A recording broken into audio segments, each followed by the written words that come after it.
All right, everybody, this last section is section 9. It's the last piece of chapter 1. It's a very small piece. It's, again, review. It's going to be, I'm looking at my notes, it's on patterns, it's on equations and graphs. We're not going to go over all of that right now because most of it is pretty straightforward. But we'll give you the basics. I'm going to give you is an ordered pair a solution to an equation and how to get an equation from a table. So here we go. All right, so for patterns, equations, and graphs, you'll notice that I have 3 different pieces in the title of the section. I'm only going to go over 2 parts. The graphs, we're going to do a lot of graphing this year. I'm not interested in reviewing that particular piece right this minute. So the first part I'll talk about will be the equations. In this case, we have an equation. We have an ordered pair. An ordered pair contains an x and a y value. And the question is 2, 5, a solution to this equation. And all I need you to understand is that if you're testing for a solution, you simply input, like we did in the last section, you input your x, and this time we have a second variable, a y, into your x and y. So the 2 goes in the x space because, a reminder, this is really just xy. So I have a 2 times 2, and on the y value, that's my 5. And because I'm essentially doing a check, I'm going to put a little question mark above it. You may or may not do that. 2 times 2 is 4. 4 plus 3 is 7. So when I write 5 equals 7, I can see that this does not equal. So is 2, 5 a solution to y equals 2x plus 3? Very simply, the answer is no. And I suppose we could connect that to a graph in that if we graphed y equals 2x plus 3, which would look approximately like this, all right, that diagonal line there is approximately the y equals 2x plus 3 line.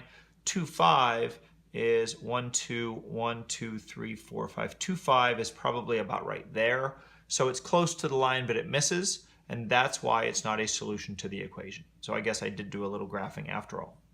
As for the pattern piece, patterns can be represented multiple ways. Equations are patterns, graphs are patterns, and so are tables.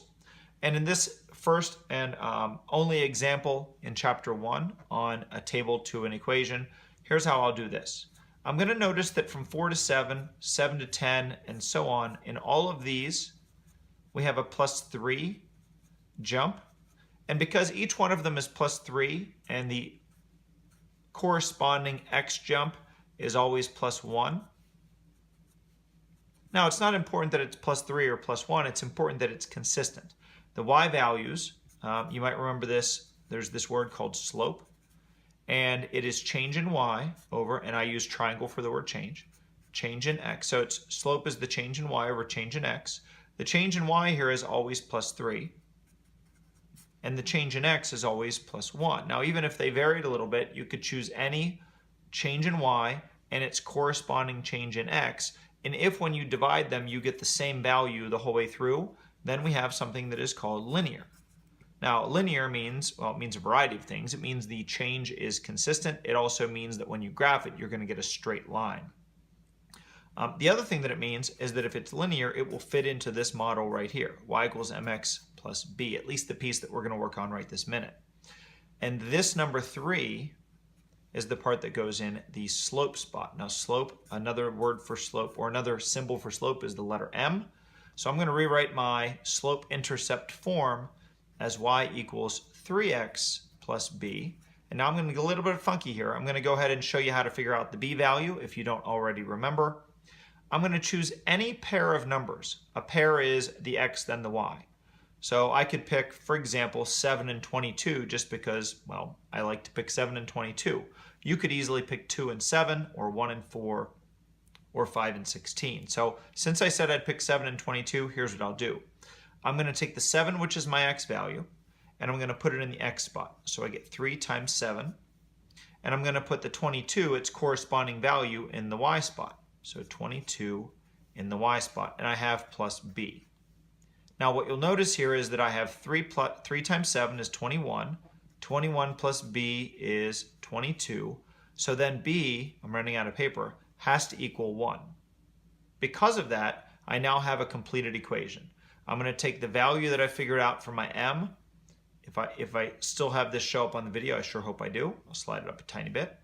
I have my b value of 1, so now I have my equation. Y equals 3x 3 comes from the slope, x, and then whatever this is. In this case, it's positive, so plus. If it would have been negative, I would have written minus. But this isn't. It's positive, so plus 1. And now this pattern in an equation describes this pattern as a table, and you can check any of the pairs. I'll choose a random one, 5, 16. If I put a 5 in for x, 5 times 3 is 15, plus 1 is 16, not surprisingly, because it works. And that is Chapter 1-9, Patterns, Equations, and Graphs. The next time you see me on video, we'll be doing Chapter 2. Good luck on your unit test, and we'll see you next time.